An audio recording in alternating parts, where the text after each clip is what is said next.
I parked my motorhome on the street, like any other vehicle, without blocking anything or getting in anyone's way. But, of course, there's always someone who thinks they own the place.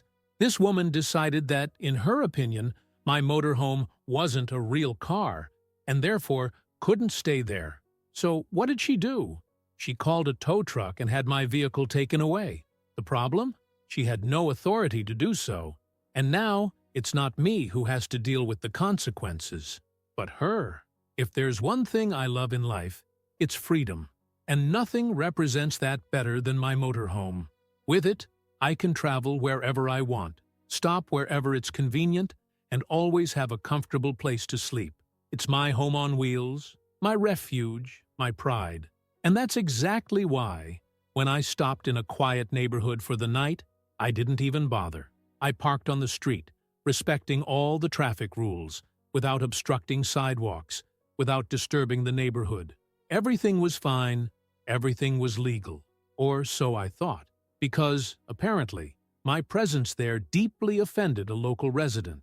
And that's how I met the woman who decided that my motorhome wasn't a real car and therefore shouldn't be there. I was inside the vehicle, happily watching a movie on my laptop, when I heard an insistent knock on the door. OCD, OCD, OCD. I sensed trouble was coming. I opened the door and was confronted by a middle-aged woman with her arms crossed and a frown on her face, the very embodiment of indignation. "You can't park this here," she said without even greeting me. I raised an eyebrow. "That? This truck, or whatever it is." I knew exactly where this conversation was going. I took a deep breath, keeping calm. That's a motorhome, and yes, I can park here. The street is public, and I'm not breaking any laws. She snorted, as if my answer was a personal insult. "That's not a real car. It's a huge piece of junk that takes up too much space. It can't stay here." Ah, so that was her game? Look, lady, if there was a sign saying that motorhomes aren't allowed here, I wouldn't have stopped. But since there isn't, and I'm respecting the rules, I'm going to continue exactly where I am. She crossed her arms even tighter, pressing her lips together as if she were holding back a scream of rage. And that's when I saw it, the glint of stubbornness in her eye. This kind of person can't take no for an answer. They believe that if they insist enough, they'll get what they want. But I'm stubborn too. The woman stared at me for a few more seconds, waiting for me to give in. When she saw that it wasn't going to happen, she turned on her heels and marched off down the street, muttering something about clueless people who think they can do whatever they want. I closed the door and went back to my movie, thinking that the story ended there. But, obviously, it didn't. Because people like that always find a way to take things to the next level. And the next morning, my motorhome was no longer there. When I woke up that morning, the last thing I expected was to open the door and be faced with a big, absolute, unbelievable nothing. My motorhome, my home, was simply no longer there. For a second, I stood frozen, blinking like an idiot, trying to understand what was going on. My mind was still sluggish from sleep, but one thing was certain. I hadn't moved the vehicle. My first thought? Theft. But then I realized that it didn't make sense.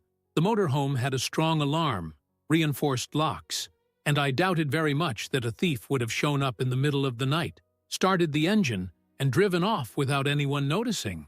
That's when I saw it. Further along, standing on the sidewalk with her arms crossed and an unbearable smile of satisfaction on her face, was her.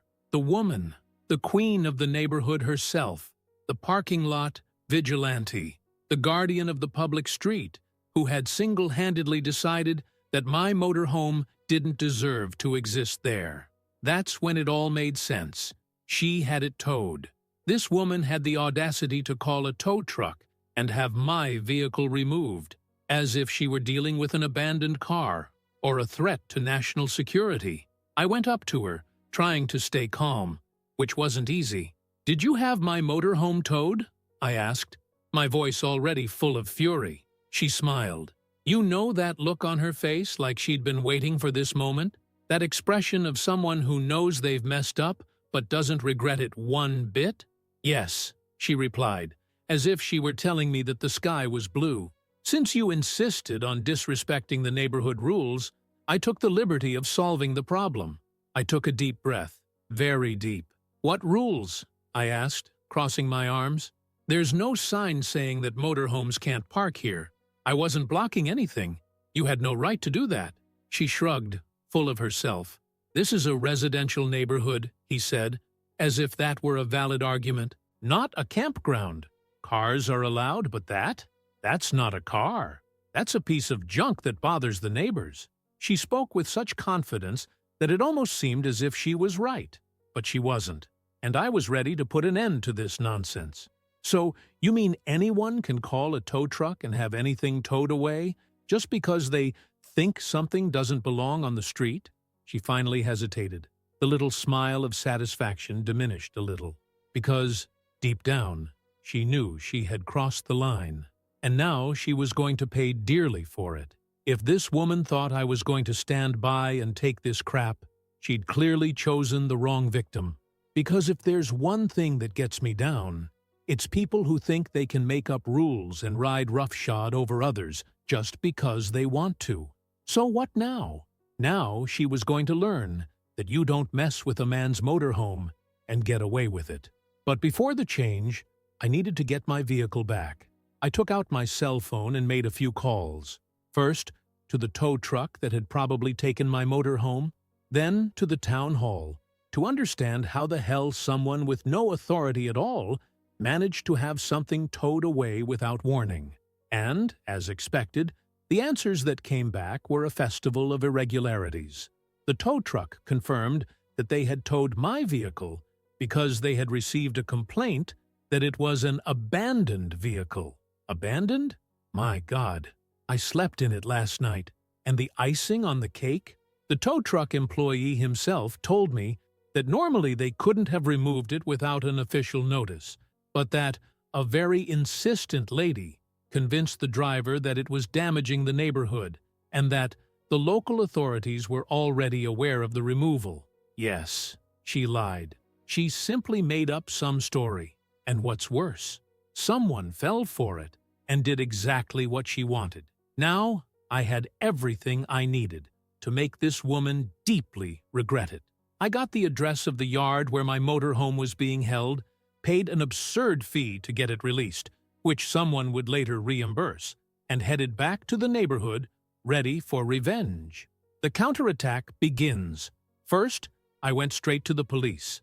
I reported the wrongful removal of my vehicle, explained that there had been no formal warning, that it was all based on the random opinion of a resident who had no authority whatsoever to do this. The officers didn't seem surprised. Apparently, this woman already had a history of trouble in the neighborhood. One of them let out a tired sigh and said something like, "Ah, her again." Again. In other words, it wasn't the first time this woman had been in the wrong. Now what? Now she was going to get screwed. I made a point of registering everything formally, because if she thought she was going to get away with it, after giving me that kind of damage, she was sorely mistaken. The police officer assured me that they would investigate the case and that this woman could be charged with false reporting and undue interference with private property. In other words, she could be prosecuted. And after the police station, well, now it was time for the fun part, public exposure. I got all the information about what had happened and went straight to the neighborhood Facebook group. Yes, because these places always have one of those groups where people complain about the neighbor's dog, argue about the garbage on the sidewalk, and pretend to be great neighborhood managers. And I got straight to the point. I posted the photos of my motorhome being towed away. I posted the recording of the call I made to the tow truck, where they confirmed that she had tricked them into removing the vehicle. And I wrote a simple but powerful caption. Has anyone here ever had their car towed illegally because some crazy neighbor decided it didn't look like a real car? That's right, it happened to me. And guess who did it? In less than 30 minutes, the group was in chaos. Shocked neighbors, people laughing, some angry. But the best thing? People commenting that she had done similar things before. One guy said she'd called the police because a neighbor had painted her house a color she didn't like.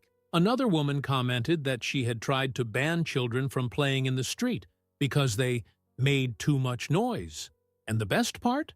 A resident came up and said that she wasn't part of the HOA, Residents Association, but pretended to be. In other words, she didn't have any power, but she acted like she was in charge of the neighborhood.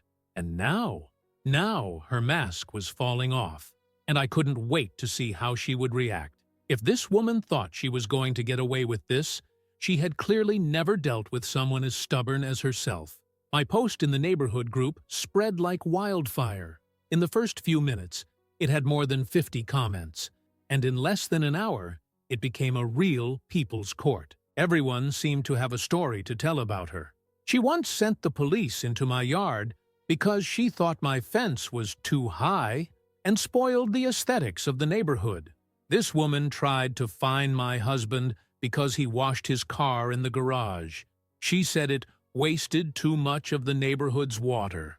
Last year, she called the tow truck for a car that had been parked for too long, but it belonged to the letter carrier who was delivering packages.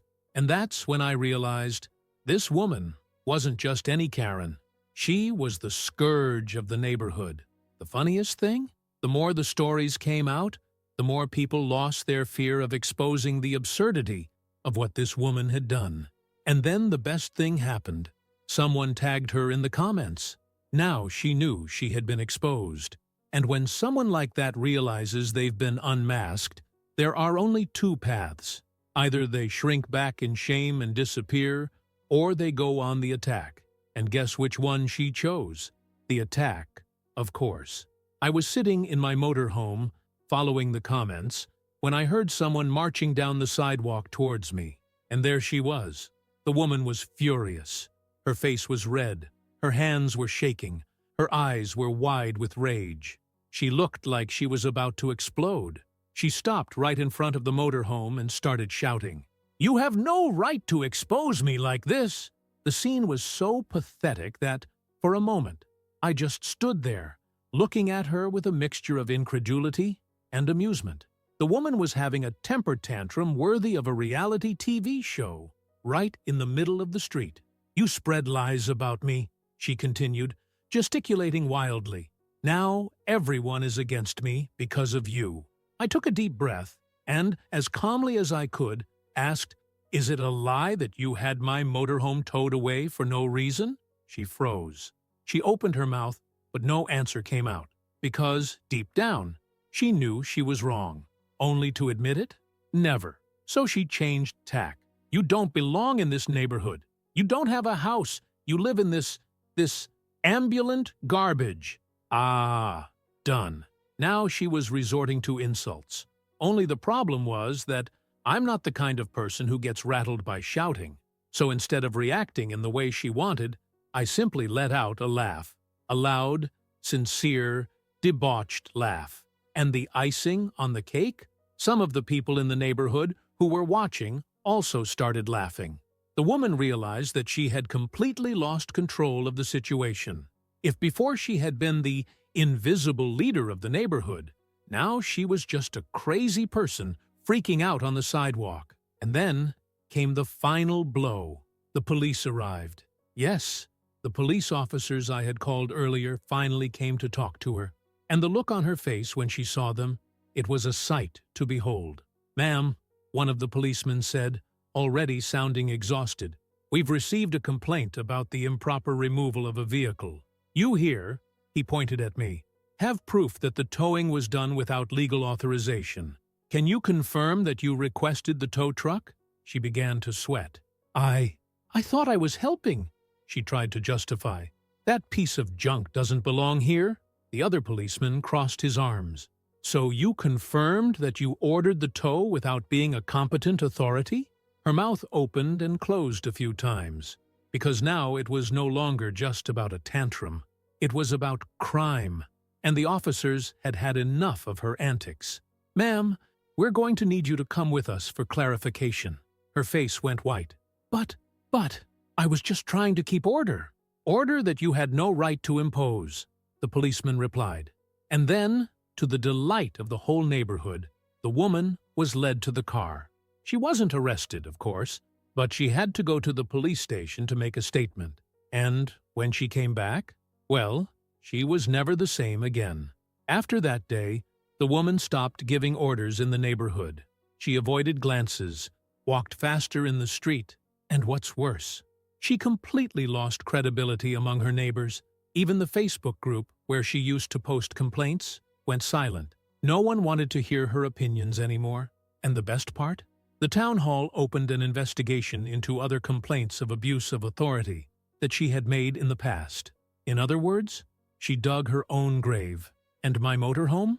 Oh, it's still there, parked exactly where I want it, because the street is public. And if she doesn't like that, that's her problem.